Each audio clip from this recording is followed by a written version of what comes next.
વિદ્યાર્થી મિત્રો, કેજે એજ્યુકેશન ચેનલમાં આપનું સ્વાગત છે. ગુજરાત માધ્યમિક અને ઉચ્ચતર માધ્યમિક શિક્ષણ બોર્ડ દ્વારા ધોરણ 10 સામાજિક વિજ્ઞાનમાં પ્રથમ સત્ર માટેની જે પ્રશ્ન બેંક આપવામાં આવેલી છે તો એનું આપણે સોલ્યુશન જોઈશું. જો તમે વિજ્ઞાનની પ્રશ્ન બેંક ન જોઈ હોય તો જોઈ લેજો, આપણે તેનું વિગતવાર સોલ્યુશન મૂકેલું છે.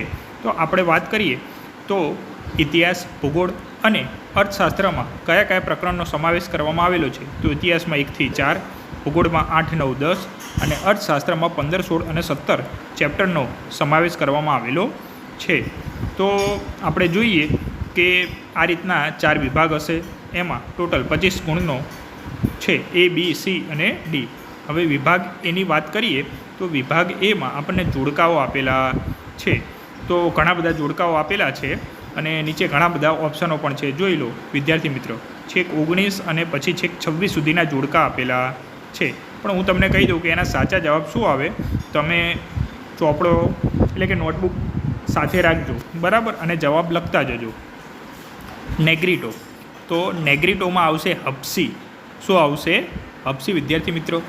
પછી ભવનાથનો મેળો, તો ભવનાથનો મેળો ક્યાં ભરાશે? જૂનાગઢ. જી આપેલું છે એ આવશે. પછી મીરા દાતાર, જે મીરા દાતાર છે એ હિન્દુ અને મુસ્લિમ એકતા માટેનું સ્થળ છે જે ઉનાવામાં આવેલું છે અને આ ઉનાવા છે એ મહેસાણા જિલ્લામાં આવેલું છે. તો મીરા દાતાર ઈ આવશે. પછી ચોથું જગતગુરુ શંકરાચાર્ય, તો શંકરાચાર્યએ 4 મઠોની સ્થાપના કરી હતી.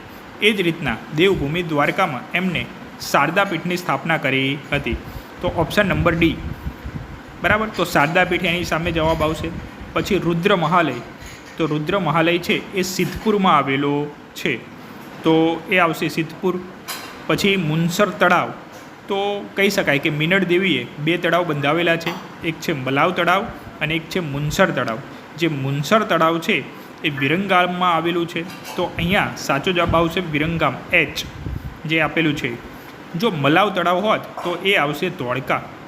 ચલો 7મા નંબરનો પ્રશ્ન કે ડાંગ દરબારનો મેળો, તો જે ડાંગ દરબારનો મેળો છે એ આહવા ખાતે ભરાય છે અને આહવા છે એ ડાંગમાં આવેલું છે. 8મા નંબરનો પ્રશ્ન વૌઠાનો મેળો, તો જે વૌઠાનો મેળો છે એ અમદાવાદમાં ધોળકા ખાતે ભરાય છે, જે આપેલું જ છે આપણને ધોળકા, બરાબર. તો અહીંયા 7 નદીનો સંગમ પણ થાય છે અને આ જે મેળો છે એ ગધેડાની લેવેચ માટે પણ પ્રખ્યાત છે. 9મા નંબરમાં જોઈએ ઉત્તરાદ નૃત્ય મહોત્સવ, તો આ ઉત્તરાદ નૃત્ય મહોત્સવ એ મોઢેરાના સૂર્ય મંદિર ખાતે થાય છે. તો મોઢેરા આવશે, કે મોઢેરાનું સૂર્ય મંદિર આપણે કહી શકાય, તો ત્યાં આવશે. આ લખેલું જ છે જેમાં મોઢેરા. 10મા નંબરનું તાનારીરી, તો તાનારીરી છે એ બંને બહેનો હતો, સંગીતની બેલડી તરીકે આપણે એને ઓળખવામાં આવે. તો તાનારીરી છે એની સાથે આવશે વડનગર. શું આવશે? વડનગર. પછી ટેરાકોટા 11મા નંબરનું, તો 11મામાં આવશે કાચી માટીમાંથી પકવેલા વાસણો. ટેરાકોટામાં શું આવશે? કાચી માટીમાંથી પકવેલા વાસણો. પછી 12મા નંબરમાં આપેલું છે કચ્છના બન્ની વિસ્તારની ભરતકલા, તો આ જે ભરતકલા છે કચ્છના જે બન્ની વિસ્તાર છે એની ભરતકલા, તો એ જત કોમ કરશે. કોણ કરશે? જત કોમ. ચલો પછી 13મા નંબરનું છે જરીકામ, તો જરીકામ આવશે સુરતનું. કોનું આવશે? સુરતનું. પછી 14મું છે જડતર કામ, તો જડતર કામમાં આવશે બિકાનેર, બરાબર. એમમાં આપેલું છે બિકાનેર શહેર. પછી આપેલું છે કુચુપુડી, તો કુચુપુડી માટે આવશે આંધ્રપ્રદેશ. આપણે કહી શકાય કે અલગ અલગ જે નાટ્ય છે તો કુચુપુડીમાં આવશે આંધ્રપ્રદેશ. પછી કથકલી આપેલું છે, કથકલીમાં આવશે કેરળ. પછી 17મું પઢાર નૃત્ય, તો જે આ પઢાર નૃત્ય છે એ સુરેન્દ્રનગરમાં આવશે. 18મું સીદીઓનું, તો આ સીદીઓ જે છે એ ધમાલ નૃત્ય કરશે, બરાબર. પછી 19મું ઢાઈ દિનકા ચોપડા, તો આ ઢાઈ દિનકા ચોપડા એક પ્રકારની મસ્જિદ છે જે અજમેરમાં આવેલી છે. 20મા નંબરનો પ્રશ્ન કોણાર્કનું સૂર્ય મંદિર, તો આ જે કોણાર્કનું છે એ ઓડિશામાં આવેલું છે, તો એની સામે જવાબ આવશે ઓડિશા. 21મા નંબરનું જોઈએ કે બૌદ્ધ સાહિત્ય એ કઈ ભાષામાં લખાયેલું હતું, તો એમાં આવશે પાલી ભાષામાં. એનો મહત્ત્વનો ગ્રંથ આપણે કહી શકાય કે ત્રિપિટક છે, સુક્ત પિટક, વિનય પિટક અને અભિધમ પિટકનો સમાવેશ થાય છે. 22મું જયદેવે, તો જયદેવનું આવશે ગીત ગોવિંદ. શું આવશે? ગીત ગોવિંદ. પછી 23મા નંબર, એકલ સંસાધન, કે ફક્ત વિશ્વમાં કોઈ એક જ જગ્યાએ જોવા મળે તેને આપણે એકલ સંસાધન તરીકે ઓળખવામાં આવે છે. તો અહીંયા ક્રાયોલાઇટ ખનિજ એ એકલ સંશોધનમાં આવશે. 24મા નંબરનું, સર્વસુલભ સંસાધન એટલે સામાન્ય રીતે મળી શકે એવું, તો અહીંયા આવશે ઓક્સિજન અને નાઇટ્રોજન. પછી આપેલું છે બજાર પદ્ધતિ, તો બજાર પદ્ધતિ કયા દેશોમાં જોવા મળે? તો અમેરિકા અને જાપાન જેવા દેશોમાં બજાર પદ્ધતિ જોવા મળે છે. જ્યારે સમાજવાદી પદ્ધતિ, તો સમાજવાદી પદ્ધતિ ચીન અને રશિયા જે છે એમાં સમાજવાદી પદ્ધતિ જોવા મળે છે.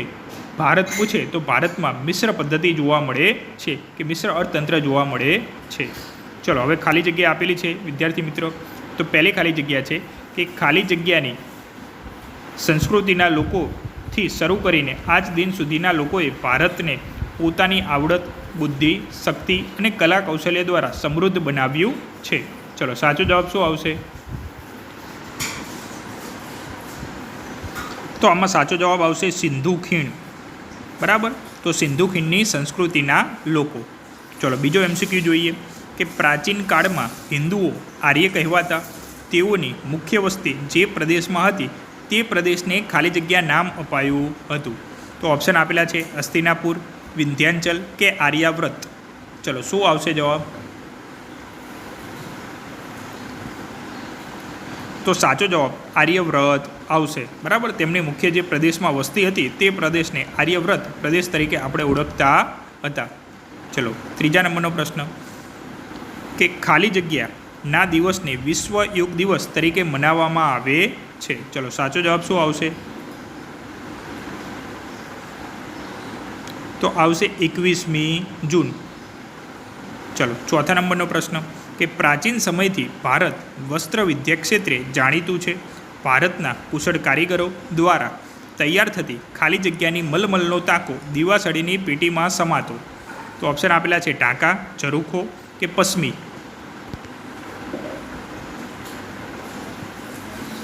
તો સાચો જવાબ આવશે ટાંકા. તો કહી શકાય કે જે ટાંકાની મલમલનો તાકો દીવાસળીની પેટીમાં સમાઈ જતો હતો અને વીંટીમાંથી પસાર થઈ જતો હતો. ચલો પાંચમા નંબરનો પ્રશ્ન, લોથલ અમદાવાદ જિલ્લાના ખાલી જગ્યા તાલુકામાં આવેલ છે. ધોલેરા, ધંધુકા કે ધોળકા.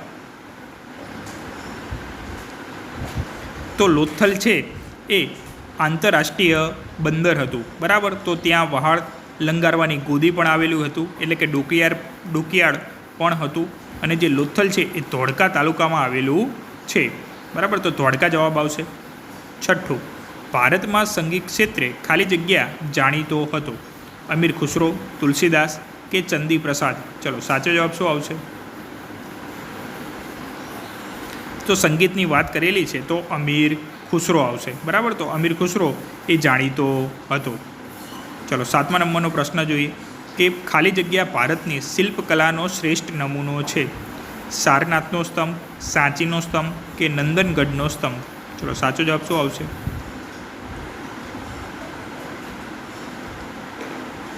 તો શિલ્પકલાની વાત કરેલી છે તો આવશે સારનાથનો સ્તંભ. ચલો આઠમા નંબરનો પ્રશ્ન કે ગુજરાતના ખાલી જગ્યા ખાતે સૂર્ય મંદિર આવેલું છે. ખેરાલુ, વડનગર કે મોઢેરા.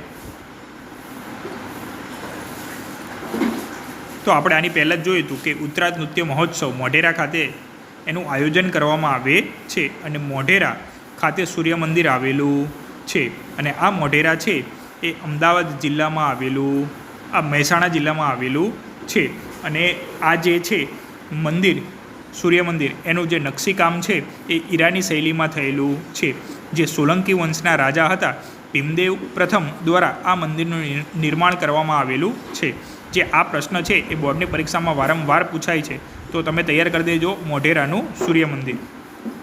ચલો નવમા નંબરનો પ્રશ્ન જોઈએ કે 5મી સદીની શરૂઆતમાં ચીનના પાહિયાને ખાલી જગ્યાની મુલાકાત લીધી હતી. નાલંદા, તક્ષશિલા કે વલ્લભી. તો ચીનના અલગ અલગ યાત્રીઓ ભારતની મુલાકાતે આવ્યા હતા. તો અહીંયા વાત કરેલી છે ફાહિયાને. તો ફાહિયાને તક્ષશિલાની મુલાકાત લીધી હતી. જે તક્ષશિલા છે એ વર્તમાન પાકિસ્તાનમાં રાવલપિંડી ખાતે આવેલી છે. જ્યારે નાલંદા છે એ આપણે કહી શકાય કે બિહારમાં આવેલી છે અને નાલંદા વિદ્યાપીઠ છે એની મુલાકાત UN સાંગે લીધેલી હતી, જ્યારે તક્ષશિલાની ફાહિયાને લીધેલી હતી. અને આ તક્ષશિલા વિદ્યાપીઠમાં જ આપણે કહી શકાય કે ચંદ્રગુપ્ત મૌર્ય અને એમના જે ગુરુ છે ચાણક્ય એમને ખુદ ત્યાં જ શિક્ષણ લીધું હતું. એટલે કે દેશ વિદેશથી ફરવા માટે લોકો ત્યાં આવતા હતા. અને જે વલ્લભી વિદ્યાપીઠ છે એ આપણા ગુજરાતમાં આવેલી હતી, કે હાલ જે ભાવનગર જિલ્લો છે ત્યાં આવેલી હતી.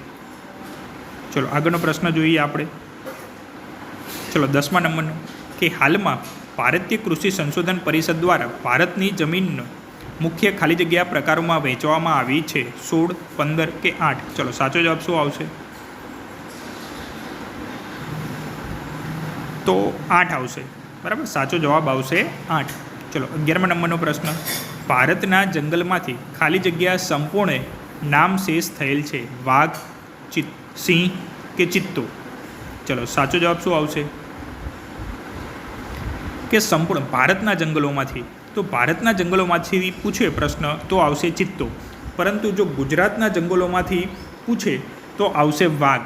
કારણ કે પહેલાંના સમયમાં ડાંગ અને પંચમહાલ આજુબાજુ વાઘની વસ્તુ જોવા મળતી હતી, પરંતુ અત્યારે વાઘ જોવા મળતા નથી. એટલે જો ગુજરાતમાં પૂછે તો વાઘ આવે. અહીંયા ભારતની વાત કરેલી છે એટલે આવશે જવાબ ચિત્તો.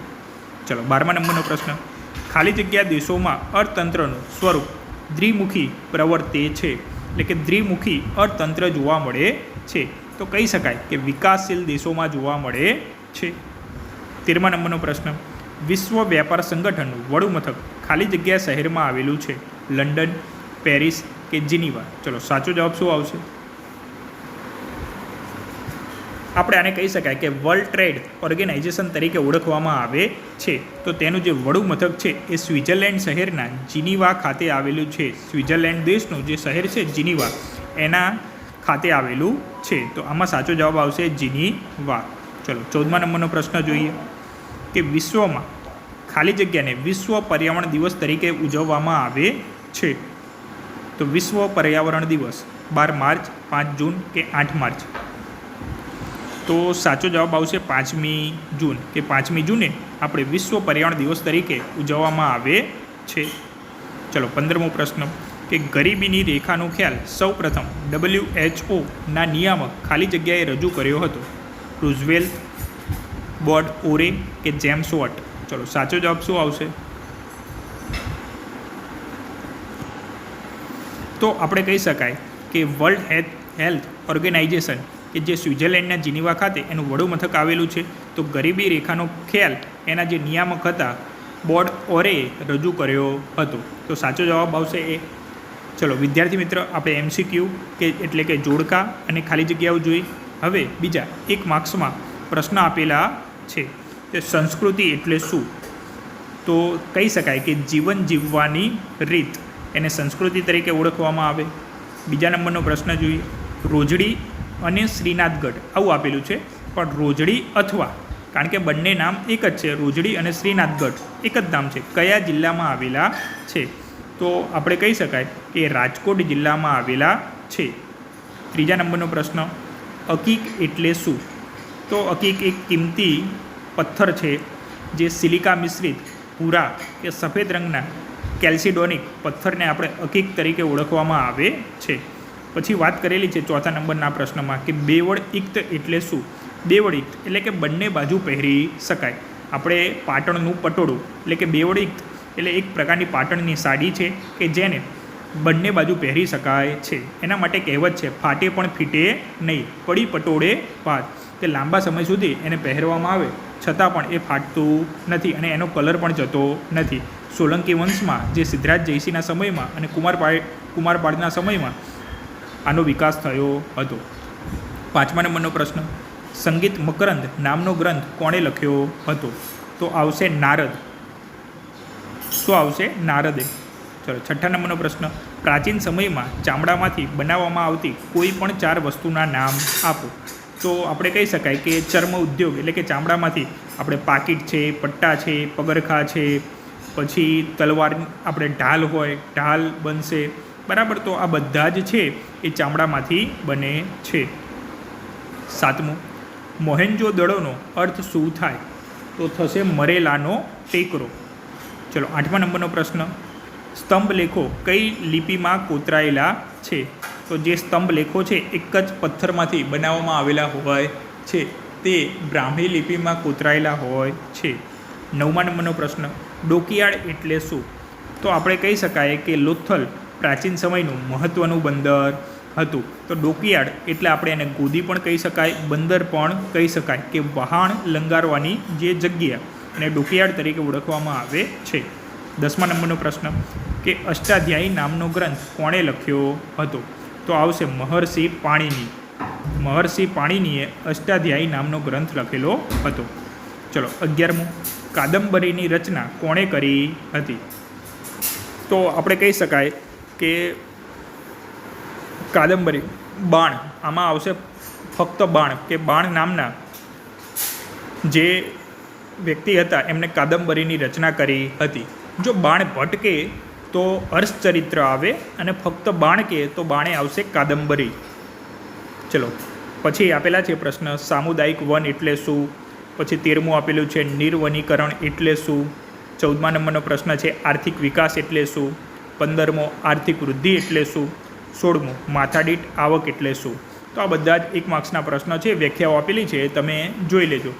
તો માથાદીઠ આવક એટલે આપણે કહી શકાય કે દેશની કુલ રાષ્ટ્રીય આવકને કુલ વસ્તી વડે ભાગવામાં આવે તો એને માથાદીઠ આવક તરીકે ઓળખવામાં આવે છે. પછી 17મું, કે મિશ્ર અર્થતંત્રમાં કયા દેશોમાં જોવા મળે છે? તો ભારતમાં જોવા મળે છે. તો મિશ્ર અર્થતંત્ર ભારતમાં જોવા મળે છે એવું લખી શકાય. વૈશ્વિકીકરણ છે, આર્થિક ઉદારીકરણ એટલે શું? ટકાઉ વિકાસ એટલે શું? તો આ બધા પ્રશ્ન તમે જોઈ લેજો. પછી વિધાનો આપેલા છે કે ખરા છે કે ખોટા એ આપણે કહેવાનું છે. તો પહેલું, દ્રવિડોને મોહેજો દડોની સિંધુ સંસ્કૃતિના સર્જકો અને પાષાણ યુગની સંસ્કૃતિના સીધા વારસદાર તરીકે ઓળખવામાં આવે છે. ચલો આ વિધાન સાચું છે કે ખોટું? તો આ વિધાન સાચું છે કે દ્રવિડોને મોહેન્જો દડોની સંસ્કૃતિના સર્જકો અને પાષાણ યુગની સંસ્કૃતિના સીધા વારસદાર તરીકે ઓળખવામાં આવે છે. બીજું, કુંભારનો ચાકડો પ્રાચીન ભારતનું પ્રથમ યંત્ર ગણવામાં આવતું નથી. જો અહીંયા વિદ્યાર્થી મિત્ર લખેલું છે નથી, કે ગણવામાં આવે છે તો વિધાન પડે જ સાચું, પણ અહીંયા લખેલું છે ગણવામાં આવતું નથી, એટલે વિધાન કેવું આવશે? ખોટું. ચલો ત્રીજું, કે ગુજરાતમાં સંખેડાના રમકડા જાણીતા છે. ચલો સાચું આવશે ખોટું? તો કહી શકાય કે સંખેડાનું ફર્નિચર આવશે અને ઈડરના રમકડા આવશે. તો યાદ રાખજો, એટલે એટલા માટે આ વિધાન શું પડશે? ખોટું. 4થા નંબરનો પ્રશ્ન, કથન કરે સો કથક કહાવે આ કથકલી સાથે સંકળાય કે કથકલી સાથે જોડાયેલ છે? તો અહીંયા અંદર શબ્દ જ આવે છે કથક, બરાબર? એટલે કથકલી સાથે નહીં પરંતુ કથક સાથે સંકળાયેલું છે, એટલે આ વિધાન પણ કેવું આવશે? ખોટું. ચલો 5મા નંબરનો પ્રશ્ન, મૌર્ય યુગમાં રચાયેલ સાંચીનો સ્તૂપ મહારાષ્ટ્રમાં આવેલો છે. ચલો સાચું આવશે ખોટું? તો કહી શકાય કે આ વિધાન પણ કેવું છે? ખોટું. મહારાષ્ટ્રમાં નહીં આવે, પરંતુ કયામાં આવશે? મધ્યપ્રદેશમાં આવશે. ક્યાં આવશે? મધ્યપ્રદેશમાં આવે છે. સ્તૂપ એટલે આપણે કહી શકાય કે આપણે ભગવાન ગૌતમ બુદ્ધના જે અવશેષો છે એમને ત્યાં રાખવામાં આવે અને અંડાકાર કે જે ઇમારત ચણવામાં આવે અને સ્તૂપ તરીકે ઓળખવામાં આવે છે. ગુજરાતમાં પણ દેવની મોરી નામનો સ્તૂપ આવેલો છે. 6થા નંબરનો પ્રશ્ન, સહસ્ત્રલિંગ તળાવ પાલનપુરમાં આવેલું છે. ચલો સાચું ખોટું? તો આ વિધાન પણ ખોટું આવશે. પાલનપુર નહીં આવે, પરંતુ ક્યાં આવશે? પાટણમાં, બરાબર? કે પાટણમાં આવેલું છે. સહસ્ત્ર એટલે કે સહસ્ત્રનો મતલબ એવો થાય કે 1008. તો એની આજુબાજુ તળાવની ફરતે 1008 નાના મોટા મંદિરો આવેલા છે. 7મા નંબરનો પ્રશ્ન, 10 કુમાર ચરિત્ર નામનો ગ્રંથ ભારવીએ લખ્યો છે. ચલો સાચું કે ખોટું? તો આ વિધાન પણ શું આવશે? ખોટું. કે જે 10 કુમાર ચરિત્ર નામનો જે ગ્રંથ છે એ દંડીએ લખ્યો છે. તો તમારે યાદ રાખવાનું, યાદ રાખજો, એટલે 10 કુમાર ચરિત્રમાં આવશે દંડી અને ભારવીએ આવશે કીર્તામુજુન્યમ નામનો જે ગ્રંથ છે એ એમને લખેલો છે. ચલો આગળ જોઈએ હવે 8મા નંબરનો MCQ, કે જહાંગીરે તુઝુકે બાબરી નામની પોતાની આત્મકથા લખી છે. ચલો સાચું આવશે કે ખોટું?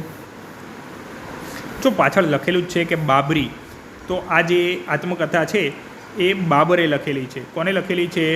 બાબરે લખેલી છે. એટલે આપણે કહી શકાય કે આ વિધાન છે એ ખોટું આવશે. શું આવશે? ખોટું. બરાબર.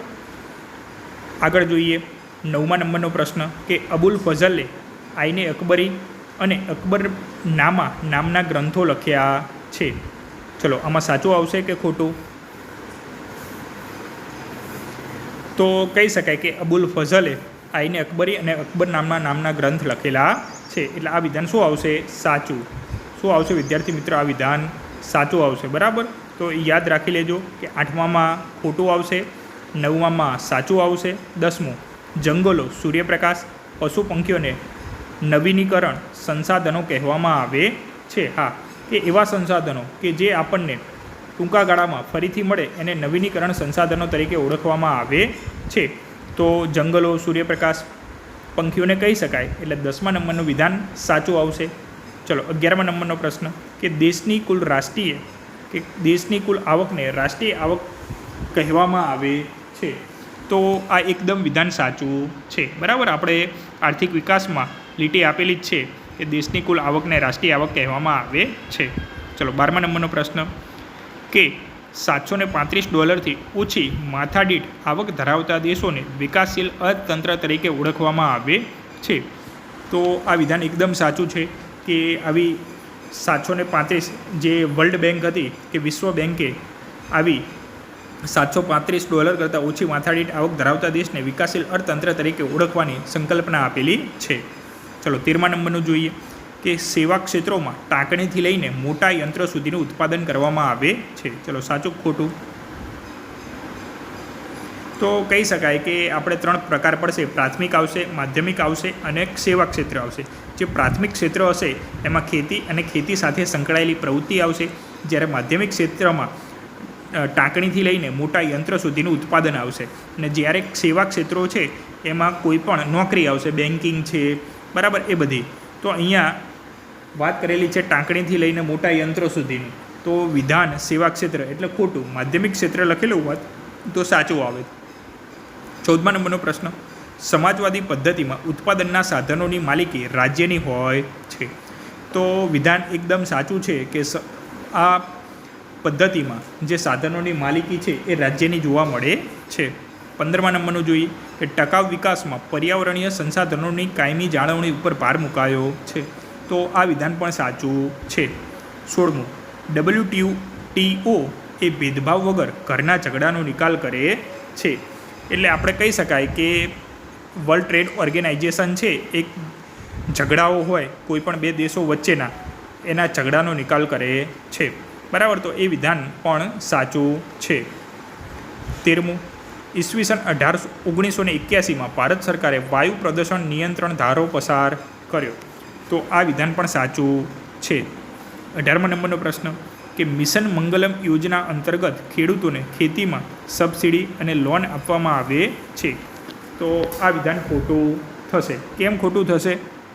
તો અહીંયા જે યોજના લખેલી છે એ મિશન મંગલમ લખેલી છે. તો આ મિશન મંગલમ છે એ મહિલાઓ માટેની યોજના છે અને આ મહિલાઓને કે ગૃહ ઉદ્યોગ માટે ભારત સરકાર દ્વારા તેમને લોન આપવામાં આવે છે. 19મું make in India, skill India, digital India જેવી મહત્વાકાંક્ષી યોજનાઓ ભારત સરકારના શ્રમ મંત્રાલયે અમલમાં મૂકી છે. તો આ વિધાન સાચું આવશે. ચલો 20મું વિશ્વના દેશો પોતાના શ્રમિકોનું આદાન પ્રદાન કરે છે તેને વિશ્વ શ્રમ બજાર કહે છે. તો આ વિધાન એકદમ સાચું થશે. ચલો હવે જોઈએ આપણે વિભાગ બી. તો વિભાગ બીમાં હવે મોટા પ્રશ્ન છે. તો આપણે શું કરીશું કે આપણે ખાલી પ્રશ્ન જોઈ લઈશું અને જેમાં એવું લાગશે મને કે આ વધારે આઈએમપી છે એ હું તમને કહેતો જઈશ. પહેલો પ્રશ્ન છે ભારત પ્રાચીન સંસ્કૃતિ ધરાવતો દેશ છે, વિધાન સમજાવો. બીજા નંબરનો પ્રશ્ન છે સાંસ્કૃતિક વારસો એટલે શું. ત્રીજો પ્રશ્ન છે ગુજરાતના સાંસ્કૃતિક વારસાના પુરાતત્વીય સ્થળો જણાવો. તો ત્રીજા નંબરનો પ્રશ્ન થોડોક આઈએમપી છે, જોઈ લેજો વિદ્યાર્થી મિત્ર. ચોથું ઓસ્ટ્રેલોઇડ પ્રજા વિશે ટૂંકમાં નોંધ લખો. 5મું આર્યો પ્રકૃતિ પ્રેમી હતા, સમજાવો. 6થો માનવ જીવન અને માટી વચ્ચે ઘણો પ્રાચીન સંબંધ રહ્યો છે, વિધાન સમજાવો. 7મું પાટણના પટોળા શા માટે જાણીતા છે? તો 7મા નંબરનો જે પ્રશ્ન છે પાટણના પટોળા એ આઈએમપી પ્રશ્ન છે. 8મા નંબરનો પ્રશ્ન કાષ્ઠ કલાનો પરિચય આપો. 9મો અકીક એટલે શું? તેનું મહત્ત્વ દર્શાવો. 10મા નંબરનો પ્રશ્ન ચિત્રકલાનું સ્થાન વિવિધ કલાઓમાં અગ્રીમ સ્થાને છે, વિધાન સમજાવો. 11મા નંબરનો પ્રશ્ન આઈએમપી પ્રશ્ન છે કે શાસ્ત્રકારોએ ભવાઈને ભાવપ્રધાન નાટકો કહ્યા છે, શા માટે? 12મા નંબરનો પ્રશ્ન છે એ પણ આઈએમપી પ્રશ્ન મોહેન્જો-દડોની ગટર યોજના અને તેના લોકો સ્વચ્છતા તેમજ આરોગ્યના કેવા ઊંચા ખ્યાલો ધરાવતા હશે? 13મા નંબરનો પ્રશ્ન સારનાથનો સ્તંભ શિલ્પકલાનો શ્રેષ્ઠ નમૂનો છે, સમજાવો. 14મા નંબરનો પ્રશ્ન મોસ્ટ આઈએમપી બોર્ડની પરીક્ષામાં ઘણીવાર રિપીટ પ્રશ્ન છે કે મોઢેરાનું સૂર્ય મંદિર વિશે લખો. 15મા નંબરનો પ્રશ્ન કે વેદનો અર્થ લખી વેદોના નામ લખો. આ પણ આઈએમપી પ્રશ્ન કે 4 વેદ જોવા મળે છે કે ઋગ્વેદ, સામવેદ, યજુર્વેદ અને અથર્વવેદ. પછી 16મા નંબરનો પ્રશ્ન બૌદ્ધ સાહિત્ય વિશે ટૂંકમાં લખો. આ પણ પ્રશ્ન આઈએમપી કે બૌદ્ધ સાહિત્ય એ પાલી ભાષામાં લખાયેલું છે, તેનો મહત્ત્વનો ગ્રંથ આપણે ત્રિપિટક તરીકે ઓળખવામાં આવે છે. 17મા નંબરનો પ્રશ્ન ગુજરાતી સાહિત્યને કયા કયા વિદ્વાનોએ સમૃદ્ધ બનાવ્યું? તો આપણે લખી દેવાનું કે નરસિંહ મહેતાને એ બધી વાત આપણે લખી શકાય એમાં. 18મા નંબરનો પ્રશ્ન કાંચી, થંજાવુર, મદુરાઈ અને આબુમાં કયા કયા મંદિરો આવેલા છે? 19મા નંબરનો પ્રશ્ન કે અમીર ખુસરોની કૃતિઓ કઈ કઈ છે એ તમારે શોધીને લખવાની છે. તો આપણે કહી શકાય કે આશિકા છે, અમીર ખુસરાની વાત કરેલી છે તો આશિકા આવશે, સિપિહર આવશે અને કિરાતુલ સદાયન. બરાબર, તો આ 3 આવશે. 20મા નંબરનો પ્રશ્ન નવીનીકરણ અને અનવીનીકરણ વિશે તફાવત લખો. પછી 21મા નંબરમાં જમીનના માત્ર પ્રકારો લખવાના છે. તો આપણે 8 પ્રકાર છે કે કાંપની જમીન, કાળી જમીન, બરાબર, તો એ બધા પ્રકાર તમારે લખવાના થશે. 22મા નંબરનો કાળી જમીન કપાસના પાકને વિશેષ અનુકૂળ હોવાથી આ જમીનને કપાસની જમીન તરીકે ઓળખાય છે, વિધાન સમજાવો. તો 22મા નંબરનો પ્રશ્ન મોસ્ટ આઈએમપી. 23 જમીન ધોવાણ અટકાવવાના ઉપાયો, મોસ્ટ આઈએમપી. 24 મોસ્ટ આઈએમપી ભૂમિ સંરક્ષણના ઉપાયો જણાવો. 25 નિર્વનીકરણની અસરો જણાવો. તો 23, 24 અને 25 ઘણીવાર બોર્ડની પરીક્ષામાં રિપીટ થયેલા છે, તો મોસ્ટ આઈએમપી પ્રશ્ન. 26મા નંબરનો પ્રશ્ન સંકલ્પના લખો. અભયારણ્ય અને રાષ્ટ્રીય ઉદ્યાન એ પણ આઈએમપી. 27મા નંબરનો પ્રશ્ન રાઈનો વિઝન યોજનાનો પરિચય કરાવ. 28મા નંબરનો પ્રશ્ન મને ઓળખો કે અહીંયા વૃક્ષોને હાનિ પહોંચાડ્યા સિવાય લાકડા વીણવાની અને પશુ ચરાણની સ્થાનિક લોકોને છૂટ હોય છે, તો આવી છૂટ અભયારણ્યમાં જોવા મળે છે. બીજા નંબર કે મને કુદરતનો સફાઈ કામદાર કહે છે, તો એમાં આવશે ગીધ. 29મા નંબરનો પ્રશ્ન બજાર પદ્ધતિના લક્ષણો. 30મા નંબરનો સમાજવાદી પદ્ધતિના લક્ષણો જણાવો. ચલો વિભાગ સીની વાત કરીએ તો આમાં મોટા પ્રશ્ન આપેલા છે. તો પહેલો પ્રશ્ન સંગીત મકરંદ, રત્નાકર, પારિજાતનો ટૂંકમાં પરિચય કરાવો. બીજું મનોરંજન સાથે સંસ્કાર એ ભારતીય નાટ્યકલાની વિશેષતા રહી છે, વિધાન સમજાવો. ટૂંક નોંધ લખવાની છે, આદિવાસી નૃત્ય. ચોથું ગુજરાતના ગરબા અને ગરબી વિશે સમજ આપો. 5મું પ્રાચીન ભારતનું નગર આયોજન સમયની વ્યવસ્થાનો નિર્દેશ કરે છે, શા માટે? જો આમાંથી વાત કરીએ તો મહત્ત્વની વાત કરીએ તો 4થા નંબરનો આઈએમપી, 5મા નંબરનો મોસ્ટ આઈએમપી, 6ઠ્ઠા નંબરનો જે ધોળાવીરા છે એ મોસ્ટ આઈએમપી. હડપ્પીય સંસ્કૃતિનું સમકાલીન નગર ધોળાવીરા, બરાબર, કે કચ્છ જિલ્લામાં આવેલું છે, મોસ્ટ આઈએમપી. 7મા નંબરનો પણ મોસ્ટ આઈએમપી લોથલ તે સમયે ભારતનું સમૃદ્ધ બંદર હતું, બરાબર. બોર્ડની પરીક્ષા કે 5મા નંબરનો, 6ઠ્ઠા નંબરનો, 7મા નંબરનો મોસ્ટ આઈએમપી પ્રશ્ન. પછી 8મા નંબરનો પ્રશ્ન કે અમદાવાદમાં આવેલા જોવાલાયક સ્થળો કે સ્થાપત્યો કયા કયા છે એ છે.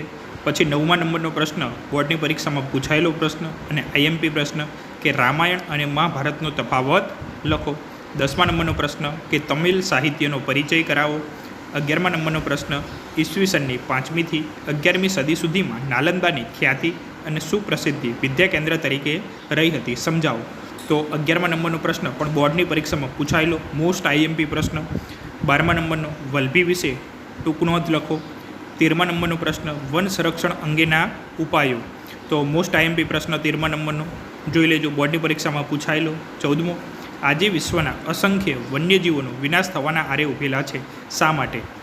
15મા નંબરનો પ્રશ્ન વન્યજીવોના વિનાશના કારણો દર્શાવો. તો 15મો નંબરનો પ્રશ્ન પણ મોસ્ટ આઈએમપી બોર્ડની પરીક્ષામાં પૂછાયેલો પ્રશ્ન.